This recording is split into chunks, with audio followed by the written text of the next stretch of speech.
Angeles, December the 1st, a day of destiny.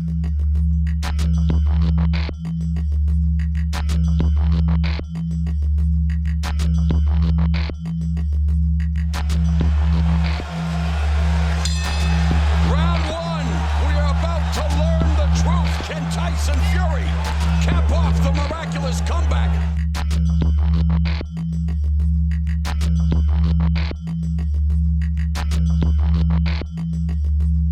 Do something else. It looks like Fury's going to win if he goes the distance. Wilder normally lands at 40%, which is a huge amount according to show stats. So far tonight, landing at 12%. To love Aldo, and there it goes with the left hook. Fury's down. I'll tell you, a big stand here for Fury. So right across the lands for Fury. Oh, down goes for Fury.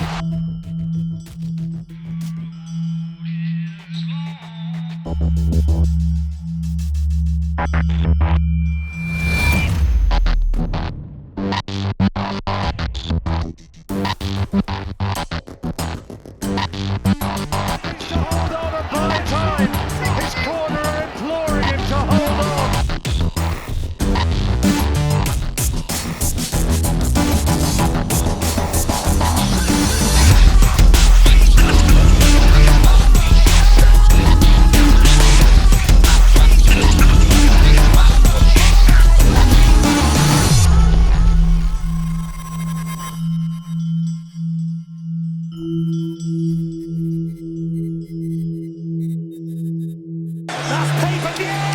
And former champion Tyson Fury battled to a disputed draw. The fight proved significant for both men. For Fury, 27-0 with 19 knockouts, it represented the return to the big stage after a drug-infused 2-year hiatus. In the Wilder fight, he demonstrated tremendous determination in rising from 2 knockdowns, with the second seeming to end the fight. For Deontay Wilder, 40-0 with 39 knockouts, the fight proved that he could hang with a former world champion and that his power could do more than just drop lesser fighters. As well as being an entertaining spectacle, the fight was a success at the gate, as a crowd of more than 7 fight, both combatants claimed to have been the victor. Still, they displayed equanimity with the decision and showed no ill will towards one another. Listen, I'm not going to take anything from Deontay Wilder, the bronze bomber, the unbeaten WBC champion of the world. Great fighter, great venue, great team around him. Listen, we can only do our best in that ring. And no matter what anybody says or what anybody don't say, Deontay Wilder is a hell of a champion. You know, what amazing fight, though. What amazing fight, you know. But one thing I'm happy about that this fight lived up to the hype. The same, however, could not be said of the internet boxing community. Immediately after the fight, a special needs subset of Wilder fans, a group more concerned with discussing race rather than the sport itself, stuck to the script and heavily shielded for their king. Fury was not robbed. Deontay Wilder was robbed. Y'all on here on some bullshit. Y'all want Fury to win. This nigga getting knocked all over the fucking ring, holding and shit. This nigga holding, grappling for his dear life. And, you know, y'all motherfuckers, boy. I had to fight a goddamn draw, nigga. I had to fight a draw with the 2 knockdowns. But you back alley bitches, man, y'all got a fucking nerve. But in my opinion, Deontay Wilder won the fight, okay? That's what I saw, and that's what I really believe. If I believed Wilder lost the fight, I'm gonna be honest with you. If I actually believe Wilder lost, I will still tell you Wilder won the fight. We showing y'all how real fucking men operate, motherfucker. These views conflicted with the opinion of experts, as well as the rest of the internet boxing community, which asserted that Fury had done enough to capture the decision win. It's like Clarissa Shields. Oh, did she say she had Wilder winning? Yeah, and guess what? Shakur Stevenson replied to us. He goes, "I love you, sis, but no way in hell, man. You're wrong on this one." And our unofficial scorer, Steve Farhood, how did you score this classic, my friend? Mo, I gave Fury the fight. I gave him rounds 3 through 8. That's how I had it, 115, 111 for Fury. Guys, I don't even care about any of these replays. I really don't. I don't care about any of these replays because they matter nothing. This fight, this decision is a joke. Alejandro Roquin better never work a day in his life again in boxing. I don't know what else to tell you. I mean, we're looking at highlights of a fight that we should be breaking down and why the result is the way it is, but I can't tell you why the result is the way it is. We're looking at certain highlights, but then I got to explain to you why the result went the way it shouldn't have. I don't know what to tell you anymore. I can't even do my own job. The big excuse for Wilder fans was that he'd been robbed of a knockout victory because of a long count by referee Jack Reese. The referee gave him all the time in the world to get up. The nigga eyes rolled in the back of his head. The fight should have been over. He was done. He was unconscious. He was dead for a few seconds. The referee gave Fury, who was fucking around, a lot of time to get up on that second knockdown. But what I hear from you, it sounds like you're happy with the draw. I mean, it sounds like you're happy with the draw. They're happy that the man went the distance. That's how pathetic it is. They're happy he went the distance, bro. He's gonna do this, that. Bruh, I'm doing a video, man. Shut the fuck up, cuz. What the fuck you doing, man? Ooh, man. What's the matter with you? Mom! Take it easy. Lower it. I'm not gonna lower it. I have to do this now. He's doing very well. He's doing the jab. Oh, look, he got up after he got his ass whooping. He got right back up. Oh, bro, shut the fuck up, man. Damn, bro, you ain't coming by my house no more. I swear to God, bro. I swear. When Fury went down, I literally jumped up and said it was over. If Tony Weeks, Robert Byrd, Richard Steele, or Joe Cortez was reffing, they would have waved that shit off soon as they saw him on the ground unconscious. That ref did not want Wilder to win. He would have stopped that fight. Yeah, you know, it is what it is.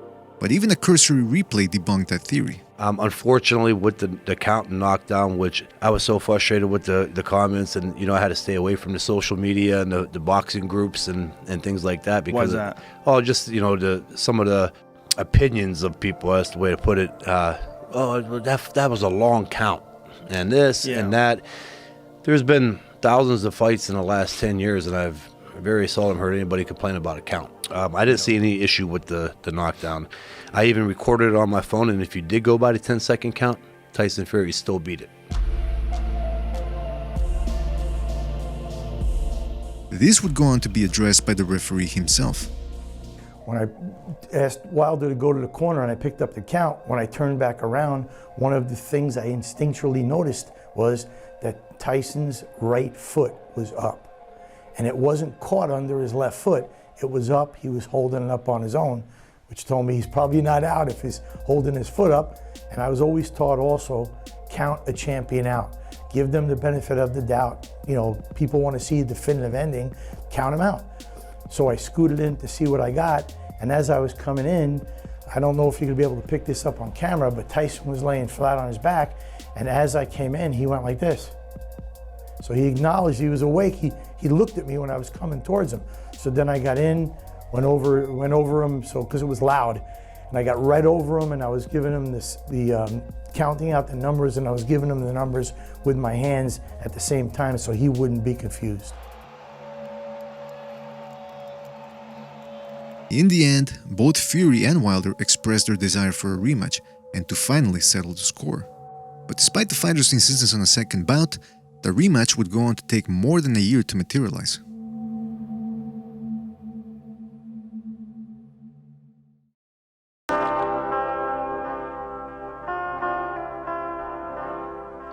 Born on August 12, 1988, Tyson Fury's life became a struggle as soon as it started. Gets a phone call from the doctors. Some doctor rung me at 3 o'clock in the morning. Goes to the hospital. They say he's being born. I said, well, he ain't due.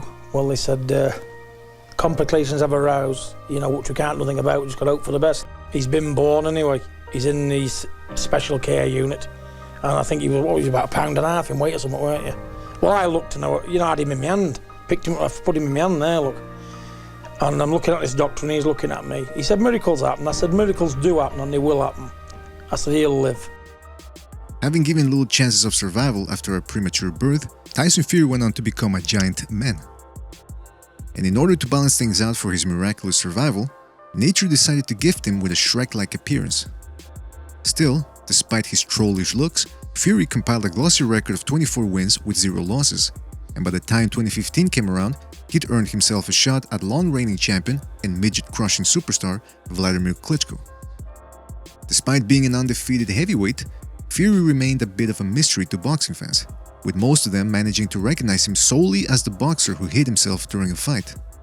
Moreover, his biggest wins came over fringe contender Derek Chisora twice and former cruiserweight champion Steve USS Cunningham, a fight which saw Fury forced to rise from the canvas after being dropped by the smaller man. All of this made Fury the underdog against the highly experienced Dr. Stillhammer, who sported an impressive record of 64 wins, 4 losses, and 53 knockouts, along with a 21-fight winning streak. But Fury would prove a worthy opponent both inside and outside the ring. Prior to the monumental fight, the Irish Traveller made things difficult for the long-reigning champ by complaining about the gloves being provided and by threatening to pull out of the fight if his requested equipment failed to materialize. And I mean this, if I don't fight in the right gloves, there's no fight. Then, on the day of the fight, Fury further complained about the softness of the ring mat, which he insisted would slow down his footwork. It's a joke. It's a trampoline. It's a trampoline. Once in the ring, Fury used the aforementioned footwork, jittery feints, and plenty of defensive skill to prevent Klitschko from landing his patented bombs. In between, the Gypsy King landed his share of shots en route to winning an uneventful but unanimous decision. Although boring, the fight proved significant, for Fury managed to beat Klitschko at his own game and ended the champion's long and meandering reign. Perhaps most impressive of all, Fury displayed incredible stamina after the fight by showing that he had enough oxygen left after 12 rounds of fighting in order to serenade his wife. Every moment spent with you is a moment I treasure forever and ever, and I don't want to close my eyes. I don't want to fall asleep 'cause I love you, babe, and I don't want to miss a thing. I love you, my wife.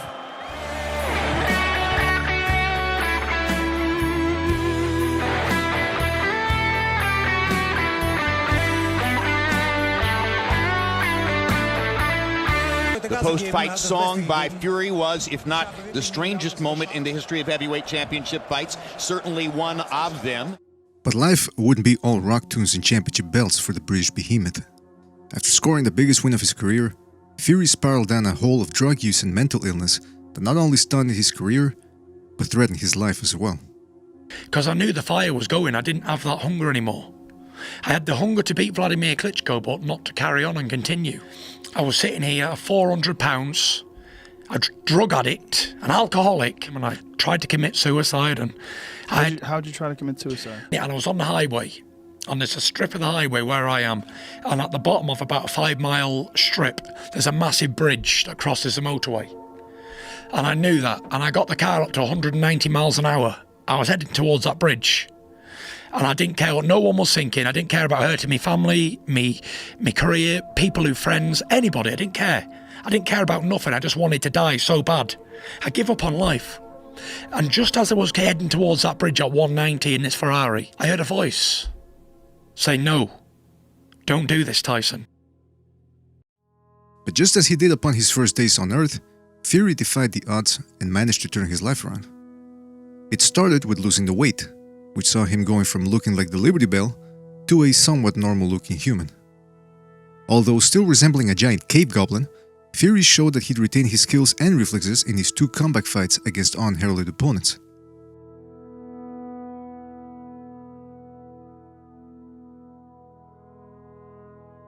But it was in the Wilder fight on December the 1st of 2018 that Fury showed the world that the Gypsy King was back.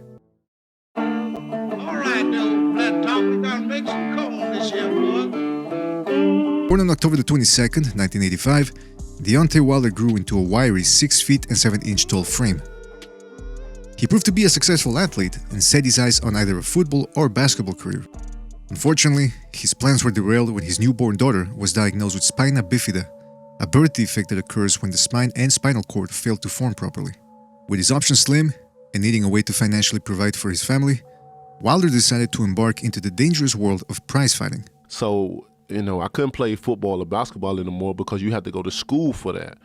I needed money right now, you know, so I was looking at a way of making money like right now. But before he could earn his pay, the bronze bomber needed to learn the ropes first, and he was soon captivated by the pugilistic lifestyle. When I walked up in there, it was just the speed bag and the heavy bag being hit and the conversations and then the guys sparring, and my eyes is everywhere. I'm like, this is it. After only 3 years as a boxer, Wilder earned himself a spot in the American Olympic team, going as far as reaching the semifinals and obtaining a bronze medal. Then he turned pro. And then I turned pro shortly after, and I remember telling my daughter when she was 1 year old, I said, Daddy gonna be a world champion, and he's gonna be able to support you beyond your belief.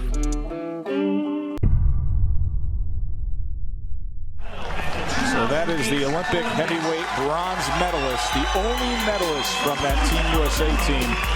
With a tall frame and hovering at around 210 pounds, Wilder looked like a mix between a heavyweight Tommy Hearns and Deontay, the rapist demon from Ninja Scroll. Thus began a reign of terror that saw him win all 32 of his fights by knockout, many of them visually sickening. On January the 17th, 2015, Wilder took on his best opponent, WBC champion and Barry White impersonator Bermain Stiverne. The stocky Haitian had earned his title by twice outslugging the power-punching Chris Arreola, and some fans expected the novice Wilder to get his clock cleaned. Instead, Wilder used his length and footwork to keep his shorter opponent at bay, while also unleashing his patented right hand en route to winning a unanimous decision. Although not a mainstream star, Wilder managed to attract a cult following within a self-segregated section of the YouTube boxing community. Because here's this gallant, strong young champion that's speaking up for us. For this man, Wilder represented everything they admired: athleticism, fame, and glory. Through these rosy-colored glasses, the group ignored their hero's flaws, which soon became apparent. With each subsequent fight, Wilder showed poor balance,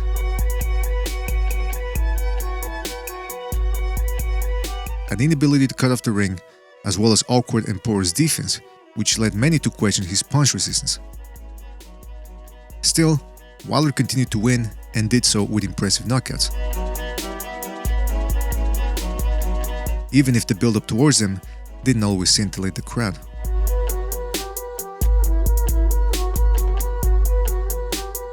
After the first fight, both Wilder and Fury continued on their own paths, still hoping to settle the score in an eventual rematch. Having tasted the big fight atmosphere of an American event, Fury returned to the United States to face undefeated German Tom Schwarz. Despite being an impressive 6 feet and 5.5 inches tall, Schwarz was dwarfed by Fury's own size, but more importantly, by his talent. Fury easily outclassed his opponent while dazzling the crowd with his defensive skills. The act went on to make the nightly news, but beneath the flash lay the dreary picture. Despite having thrice fought in America, including his dramatic bout with Deontay Wilder, Fury's Yankee campaign proved underwhelming, as evidenced by the scarce crowd that showed up to the Schwarz fight. Undaunted by the poor box office results, the Gypsy King returned to the USA to take on undefeated Swede Otto Wallin. Contrary to his country's weak and cocked social fabric, Wallin proved to have some mettle. At 6 feet and 5.5 inches tall, the brawny southpaw proved a tricky opponent. He managed to land his share of shots on Fury, all while remaining difficult to pin down. Nevertheless, Fury remained in control of the bout, but the action soon turned severe for the Irish traveler, as Wallin opened a deep gash over his eye. Having been caused by a punch, the injury put Fury at risk of losing by TKO. With this in mind, Fury showed his versatility by plodding forward and using his size to bully Wallin, all while scoring heavy blows in the process. Like a prostitute's genitals, the action was sloppy and dirty, but in the end, Fury emerged the winner via unanimous decision. It was a tough night for the Gypsy King, whose foray into America had proven more problematic than expected. Wilder's road to the rematch, however, would be much different. On May the 5th, 2019, Wilder returned to the ring against French contender Dominic Breazeale. The fight brought its share of outside-the-ring drama, as both men had been eyeing each other for years prior to the matchup. Their rivalry intensified following a 2017 incident in which Wilder and his team confronted and intimidated Breazeale, whose wife and kids were allegedly present for the indignant ruckus. Right there in that Where, lobby. where you were were they? screaming. You were screaming at my wife's face. Man, your right wife was- in that damn lobby, just like the ignorant individual that you are. No class, low down, dirty scandal. Nah, your wife around yelling like the warrior, Xena warrior princess. That's what she was doing. Your kids was with my brothers. That's what a real woman My would brothers do to were back up protecting her your kids. kids, son. Once in the ring, the action would prove short but explosive. With the first punch landed, Wilder stunned Brazil and drove him back onto the ropes. Fighting back with the speed and grace of a sloth, Brazil was no match for Wilder's nuclear arsenal, which ended matters soon after. After all the jawing and posturing, Wilder needed less than a round to shut Brazil up. Although a rematch with Fury loomed on the horizon, Wilder and his team continued to watch the actions of consensus #1 heavyweight, the undefeated Anthony Joshua. At 22-0 with 21 knockouts, the imposing Joshua had been anointed the king of the division, this by virtue of his wins over former champion Vladimir Klitschko, the undefeated Joseph Parker, and the long-avoided top contender, the Russian Alexander Povetkin. On June 1st, 2019, mere weeks after Wilder had obliterated Brazil, Joshua followed in Fury's footsteps and attempted to establish an American audience. An ominous foreshadowing soon took place when his original opponent, the walking chemical cocktail known as Jarrell Miller, tested positive for 3 banned substances. Desperate to salvage the event, Joshua's team scrambled to find a suitable replacement. This would come in the form of once-beaten Andy Ruiz, whose fat feet perfectly fit Miller's shoes. With only a few weeks' notice, after having dispatched of the gigantic Alexander Dimitrenko, the stocky Mexican would go on to pull off one of history's major upsets. The Wilder fans, who'd furiously proclaimed Joshua as being overrated, were overjoyed. Oh, we in the house. Oh, most definitely. Well, huh? All you dick-sucking ass niggas running behind Eddie Hearns for credentials, nigga. Alright, don't be crawling up in Wilder's ass now. Don't look for Deontay Wilder to crawl up in his ass now. You bitches hid behind fucking Eddie Hearn and Anthony Joshua. Y'all niggas some straight bitches. Y'all don't even believe in y'all fighting. All of AJ's so-called great fundamentals, being such a good technician and tactical boxer, all of that went out the window. So you can't bluff at the end of the joint, yelling Wilder's name out, alright, playing games like you've been doing. Huh? You want to talk more about money? Bottom line was AJ never wanted to fight Wilder. If you want to know why, look at this fight tonight. I know it's hurting. It hurts. It hurts. I know it hurts.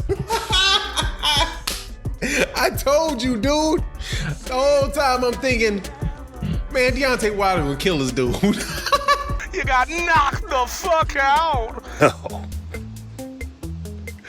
Yo, I can't. AJ has gone down in the 7th round. He just lost. You lost, Rock. You lost. He ain't the cash cow no more. AJ, you were better off getting knocked out by the king, Deontay Wilder. I bet you then he got home doing backflips and push-ups because you got your ass knocked the fuck out. With a rematch clause in place, the humiliated Joshua immediately set his sights on obtaining his revenge, thus sidelining any plans for a potential Wilder fight. And so, with a mega fight, which might never have happened in the first place at a range, Wilder settled on rematching Luis Ortiz. Although their 2018 meeting had been an exciting affair, the ancient Ortiz was not only a year older, but had also looked awful in his fight since. To his credit, Ortiz came into the rematch determined to win, weighing in 4 pounds lighter than he had in their first meeting. Then again, muscle weighs more than fat, so it's entirely possible that the middle-aged fighter had actually lost muscle mass since the first fight. In any event, he certainly fought like a rejuvenated fighter, as he decided to pressure Wilder from the start. Ortiz kept Wilder honest with feints and hard body shots. For his part, Wilder retaliated with missed shots and menacing grimaces. Much like his middle-aged prostate, Ortiz's lead began to grow, and going into the 7th round, all 3 judges had the champion behind on their cards. As usual, the Bronze Bomber's right hand would go on to bail him out.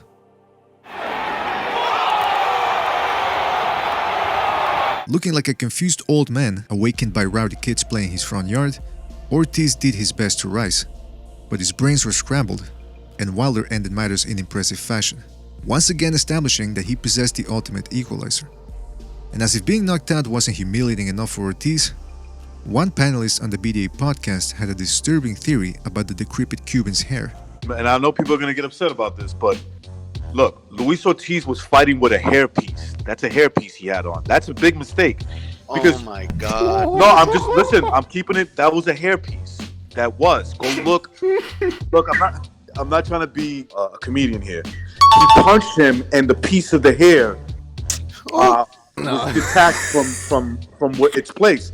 That was a hairpiece. How are you gonna fight with a hairpiece in a boxing fight? My wife said, "Holy shit, he's wearing a hairpiece," and I'm like, "How the fuck do you know that?" He said, look at the strand on the side of his head. There was a point where he got hit in the head. He's checking to see if the hair's still there. Like, oh my God, no! Like, this fucking dude is wearing a hairpiece in a fucking fight. This is the biggest hair fiasco since the Paulie Malignaggi. The contrast between Wilder and Fury could not be more pronounced.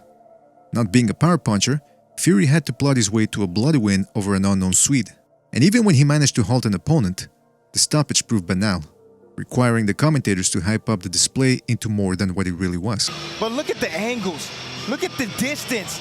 He controls distance. He knows what he's doing. Little stiff arm right there. And 3, 4 right hooks. My goodness.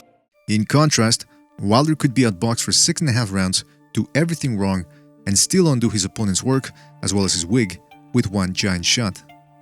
Now, with Joshua out of the way, and with Fury having been nearly finished in the first Wilder fight, many in the boxing community were ready to anoint the Bronze Bomber as the king of the division.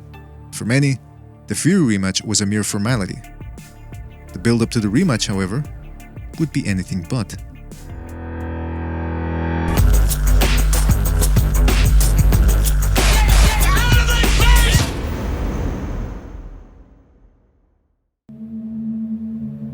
On December the 29th, 2019, Top Rank Promotions and Premier Boxing Champions finally announced the highly anticipated rematch. Questions about Fury's mental state lingered on, and many a fan wondered whether the gentle Lomax would suffer a relapse on his way to the fight. And who could blame the skeptics? After all, Fury had always been a bizarre and unstable figure. In the build-up to the Klitschko fight, the Gypsy King had accused the Ukrainian of being a devil worshipper. This because the pretentious champion had been seen in a YouTube clip enjoying a bit of magic. Good versus evil. I'm the good guy, he's evil.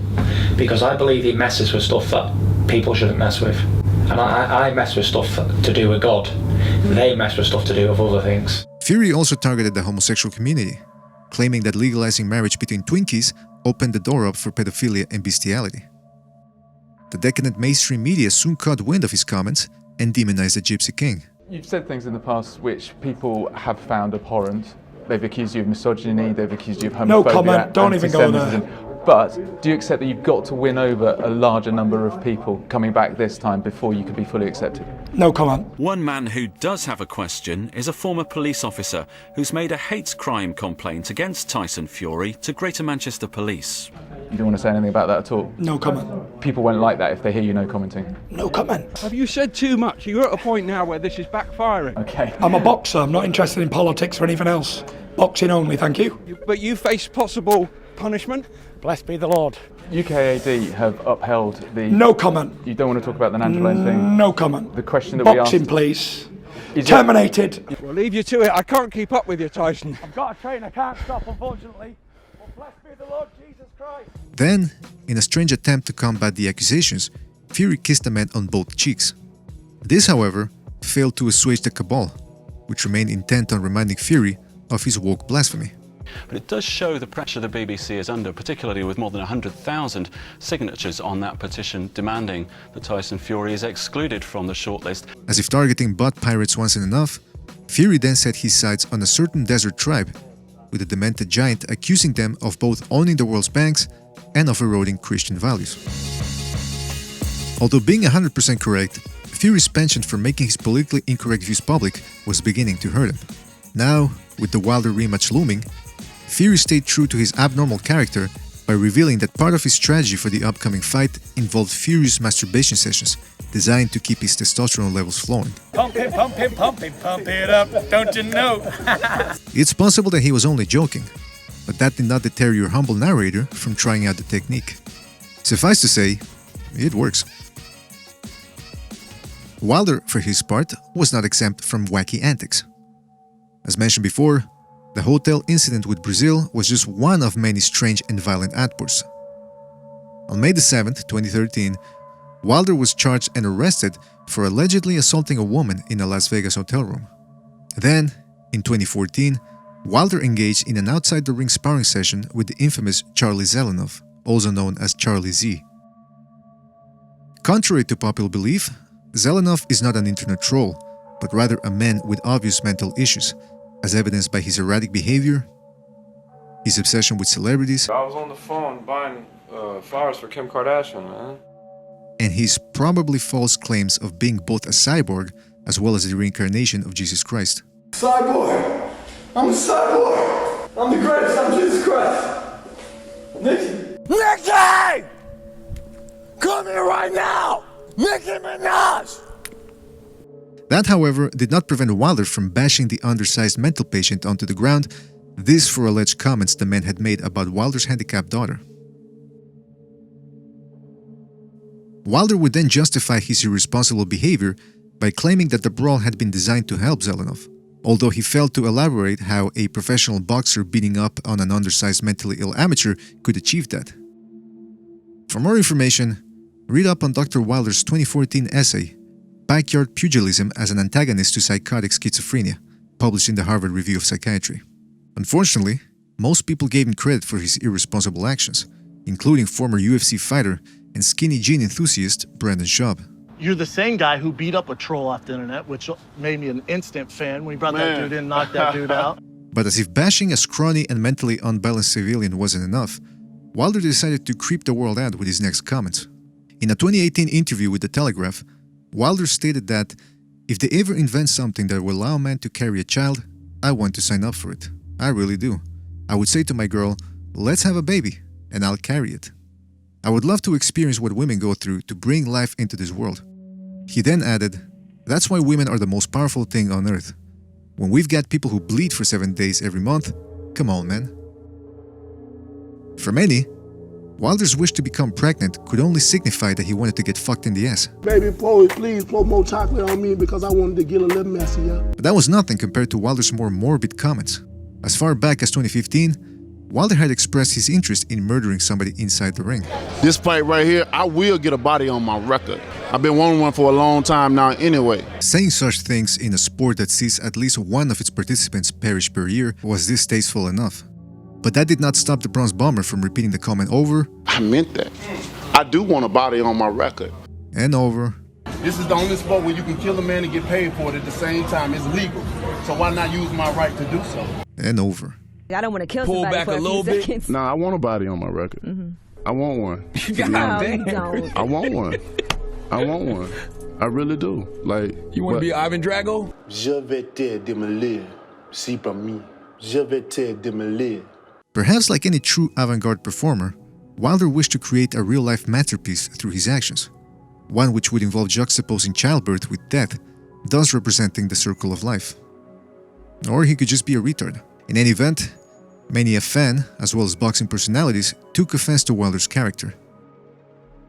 It's disgusting. We just lost a fighter. A fighter lost his life here a couple of weeks ago. But again, I don't think he necessarily means that. He's just a desperate man, and he's just saying things to try and just get something going. That shows his character a little bit, he's a little off. But I guess that I guess that's some way of promoting himself. I would want a body on my record. As I always say, I say my little prayer in the corner, pray for success, and I pray for his health. This animosity would only grow as the rematch neared, and Wilder began to insert race into the build-up to the fight. It had all started prior to the first Fury fight, when Wilder claimed that the reason for his lack of fame in the USA stemmed from racism. But it's very alive, it's real. When you're a black man, it's hard. But when you are outspoken, when people can't control you and string you along, you speak your piece. You're very dominant in what you do and what you say. People don't want to see you succeed like that. The racist fan base lapped up the comments, cheering for Wilder for backing up the distorted worldview. Y'all have shown to be racist. y'all have shown to be the absolute worst of boxing. Many of y'all reside in the same geographical locale. Y'all are rooting for a dude that is across the pond, but you have a homegrown heavyweight champion, and y'all not even supporting him. Deontay the Bronze Bomber Wilder is an American heavyweight champ in America, getting booed on the scale. You got UK Brits and motherfucking American Brits. You feel me? Booing this man, bro. You got these motherfuckers booing him. Then you got these motherfucking soft shoe, watermelon juggling, goddamn self-hating, goddamn Sambo ass, butter biscuit juggling ass niggas running around here talking about I'm picking Tyson Fury and this, and you hate Wilder too? Like, he got to deal with hate from these people, and he got to deal from you too, bro. When you came through this shit, you know what this shit's about. Head movement, speed, same type of qualities that y'all, you know what I'm saying, give effusive praise to Tyson Fury and Vasyl Lomachenko, non-black fighters, for using the same style, a style that we invented to keep ourselves off the ropes. Because if our fighters was on the ropes, they would got their legs broken by blackjacks. The situation escalated when internet personality Radio Raheem asked a question while Wilder was in the middle of one of his long-winded and nearly incoherent rants. Radio Raheem, listen, man, you said that your people have been fighting for 400 years. Man, your peoples too. So I just want you to explain what you mean by that. You know what I'm talking about. Y'all all know what I'm talking about, man. Don't sit up here and try to bait and not know what I'm talking about. Y'all know what the fuck I talk about. The Bronze Bomber misinterpreted the question, and his racial tirade intensified. You know we've been fighting 400 and still fighting to this day. To this day. To this day. The scene looked worse than it was, as Raheem would later conduct a more subdued interview with Wilder on the same day. Thank you, champ. Appreciate it. Still, the initial video provided a glimpse into Wilder's convoluted inner thoughts. Wilder had quickly become the go-to fighter for racial fanatics, and their hopes of total victory were high due to Wilder's concussive power. Here's the deal, man. Deontay Wilder's the heavyweight champion of the world.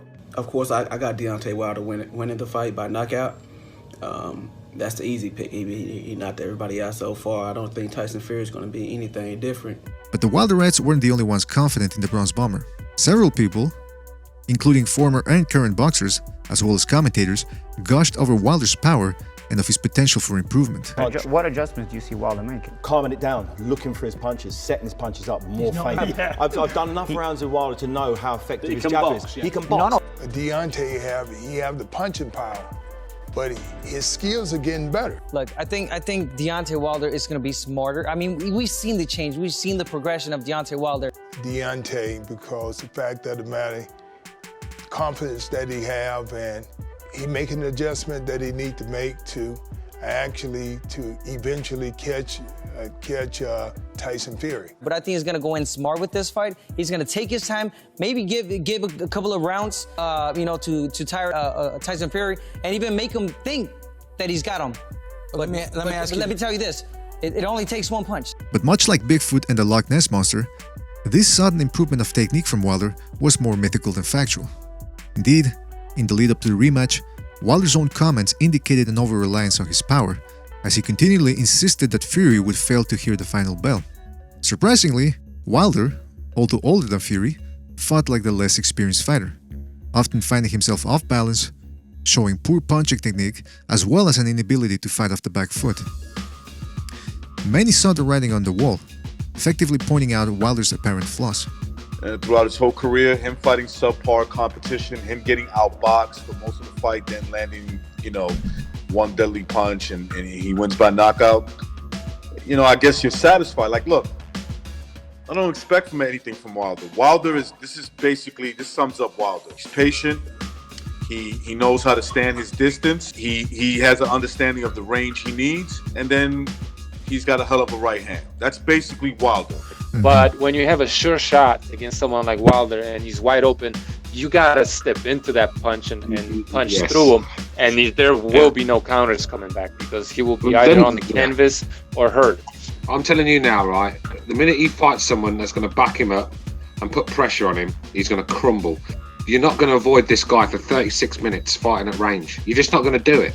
I thought Fury fucked up because he had so many opportunities he didn't take, especially in the 12th round. I mean, it really felt like if he just stepped on the gas, he would have gotten Wilder out of there, and nobody believed he could get a decision. Let's just get that out of the way. I don't know if you already said it, but you told me in private that you think Fury in a rematch knocks Wilder out. Yep, yeah, he does. Absolutely. Absolutely, man. Unless he's not mentally all there in the head, I mean, he will knock him out. He just has to repeat what he did in the 12th round. He has to be more aggressive. Listen, Wilder eats all those feints. Oh, I was so fucking shocked because Ortiz, every time he did a little feint, you could see Wilder all jittery and shit. But he just didn't keep that going.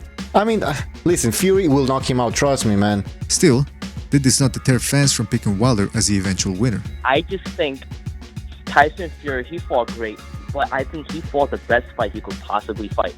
And the second time around, I just don't see him going perfect all 12. For his part, Fury and his team indicated a need for different tactics. The catalyst came via a change of trainers in late 2019 when it was announced that Fury had hired Javon Sugar Hill, nephew of noted trainer and founder of the legendary Kronk Gym, Emanuel Stewart. Hill had worked briefly with Fury and his cousin, former world titleist Andy Lee, back when the Irishman had been under Emanuel Stewart's tutelage. Hill also had the distinction of continuing the Kronk's legacy, as he trained former power-punching Adonis Stevenson during his light heavyweight reign. Still, Fury's sudden shift in trainers led some to doubt the stability of his camp. This included former cruiserweight champion David Haye and promoter Eddie Hearn. For his part, the Gypsy King answered back with his usual tact by dismissing the allegations and by referring to Eddie Hearn as a wanker. Fury was quick to point out that the modification had not been made due to any bad blood between him and Davison, but rather out of a necessity to focus on different strengths, including punching power, a mainstay of the Kronk legacy. Former heavyweight champion and Emanuel Stewart pupil Lennox Lewis agreed with the move, saying, "There are a lot of technical things that the Kronk system can help Tyson with, and Sugar Hill has them." I hired Shug because I knew he was going to work on this game plan of knocking him out. With Tyson, it's a lot of fun teaching him how to punch with better balance to give him more power. That's one of the things that we talked about. He wants to get a knockout. I think I'll stand up to his punches, and I don't think he'll stand up to mine. I proved I can get up off the floor. I want him to do the same in our fight. But like I said, I'm not looking for a boxing decision this time. I'm actually looking to knock him out, so it's going to be a different fight. You never stop learning as a person in life. I think once you think you know it all, is the time you're about to fail. Clearly, Fury and company were analyzing the situation from all angles. The same could not be said for the Bronze Bomber. Despite including Olympic gold medalist and former champion Mark Brilliant in Wilder's corner, it was co-trainer and manager Jay Dees that served as the team's mouthpiece. According to a Boxing News article, Dees' foray into boxing came when his brother and fellow longtime boxing fan Tommy proposed to open up a gym. On top of his managerial duties, Jay also served as the gym's head sparring partner. He finally took full control of the gym after his brother left to continue his career as a boxing writer. It was then that Wilder came into the fray, and Mark Brilliant joined the team in order to refine the power puncher skills. Still, as mentioned earlier, Wilder continued to display the same lack of fundamentals throughout his 5-year reign. One look at these training methods provided an answer as to why.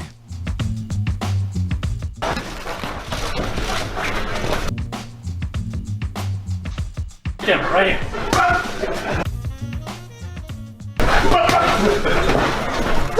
In fact, both Wilder and his team continued to fetishize his punching power with little indication of a willingness to improve other areas. We all know he don't have no power. As far as knocking me out, he don't believe that himself. This was when Tyson Fury said he'd visualize knocking you out in the second round. Belief is simple, but to be able to unlock the belief, to really believe that you can do that, that's the task, and I don't think he believed he can do that. My power is tremendous as always. That never goes nowhere. I love throwing a lead right. I love the lead right. The worst thing we could have done is try to reinvent the wheel. We thought we did win, so we're not looking to change everything up. We're just looking to do what we do better. Can you look down the barrel and give us your prediction and a message for Tyson Fury to the PT fans? Like the last time, don't blink. In his last fight, he took his time more and he was happy to lose every round until he got the knockout, which suggests to me he's not interested in building points up. He's looking for that one punch in 36 minutes. And to do that against a fighter like me is absolute disaster.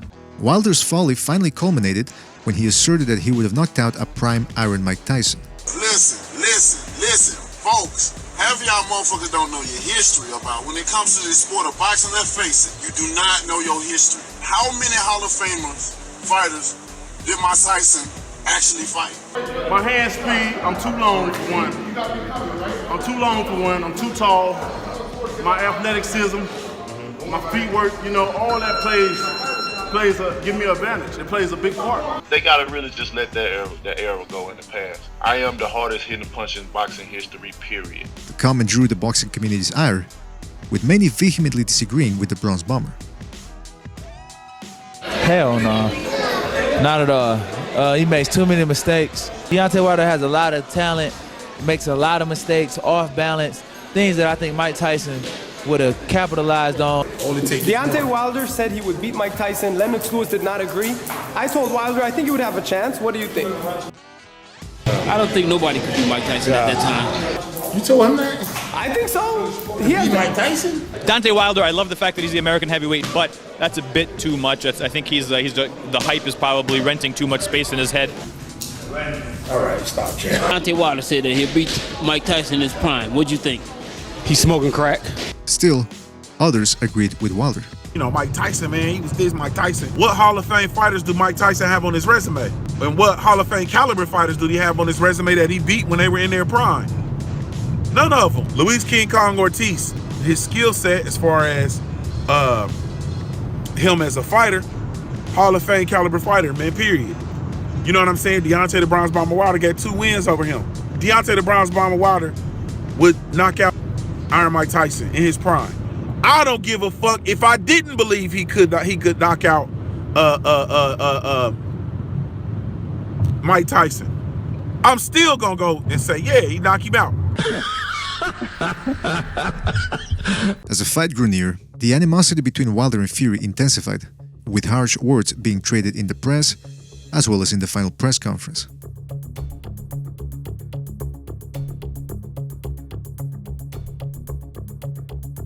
Don't ever forget, when I found you, you was strung out on coke.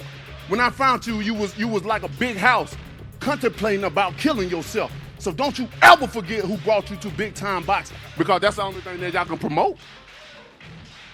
Hello? Can you talk? Cat got your tongue? Being a veteran in this sport, I understand, I know, I have a sixth sense. I know what nervous energy is and what it looks like and what it smells like. Pussy. I'm going to take him, I'm going to cut him and see how he feels like it. I'm going to see if he's going to get up off the floor.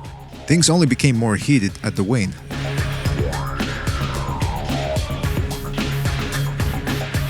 In a move that would shock the boxing world, Fury would weigh in at 273 pounds, thus confirming the rumors that had been circulating during fight week. Yeah, I've been holding that weight for the last 2 months in training camp. I've been sparring every day with it, training every day, so the weight's not a problem. 273 pounds of pure British beef. I've always had to fight bigger guys, bigger than I. That's just only going to slow him down. And holding the weight on me, I'm going to rock with it, swing with it, rock with it. So let him bring it on. Had he finally lost his mind and surrendered to his demons during training?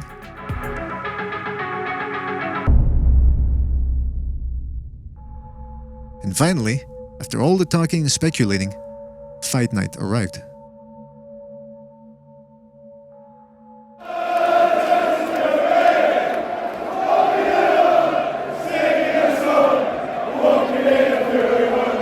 Despite questions about his weight, as well about his work ethic, Fury entered the ring in the King's attire. If he'd lapsed during training, it certainly hadn't affected his confidence. Perhaps the man was crazy after all.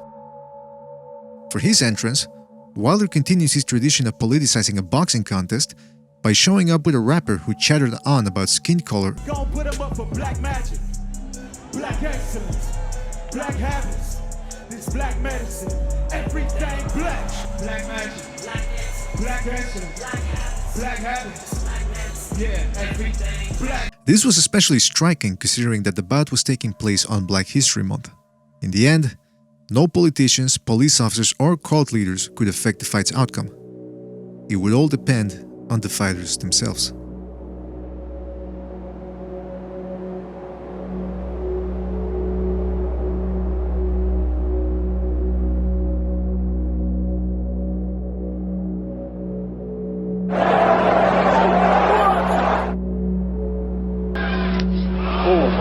ударение с дальней руки.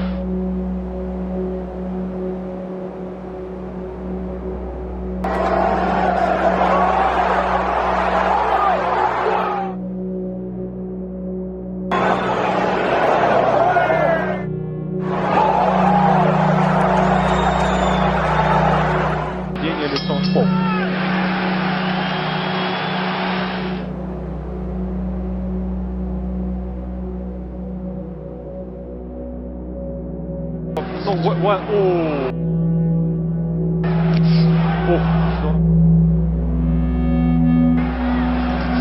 Справа точно.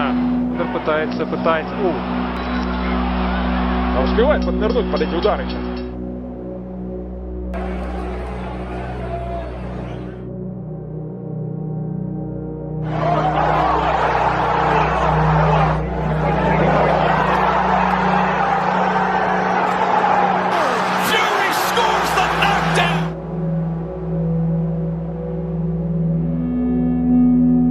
У Уайлдера ноги подкашиваются, посмотри.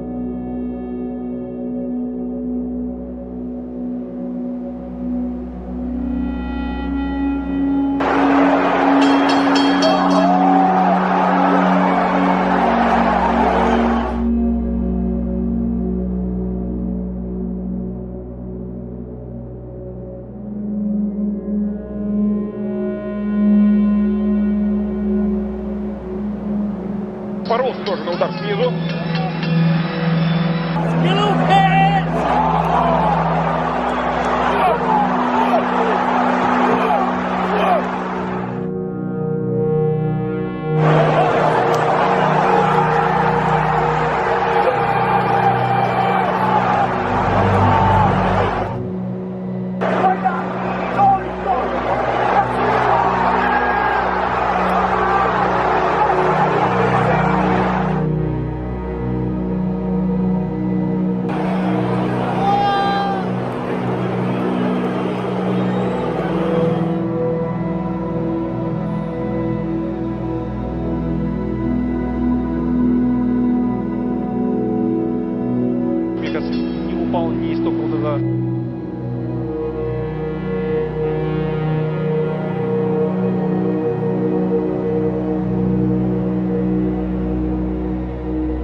Tyson Fury, the champion.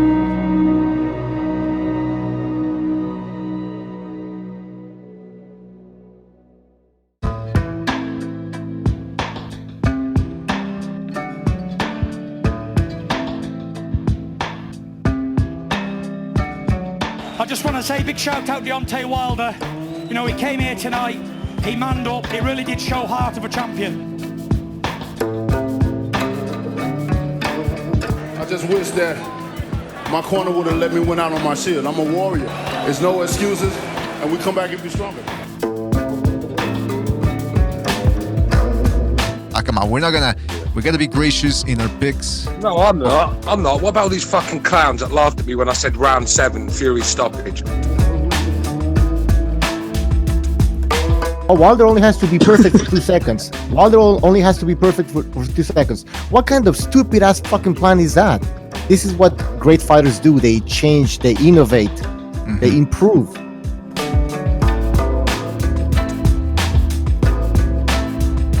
The fight was over after the second round, basically. That fight was done.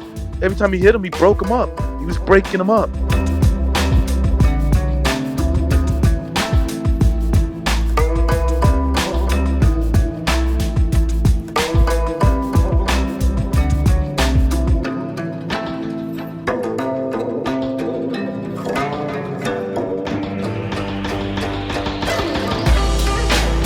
I don't think Deontay Wilder was ready mentally. He was probably but a lot of things that led up to it. And I'm not trying to, I don't want to give excuses. I don't want you to think it sounds like excuses. I'm not giving him excuses. No, I'm not. I see the brother dragging in the ring walk. I see when he get into the ring, he can hardly get into the ring with that suit on. It is what it is. He's still king of my book, as long as he ain't give up.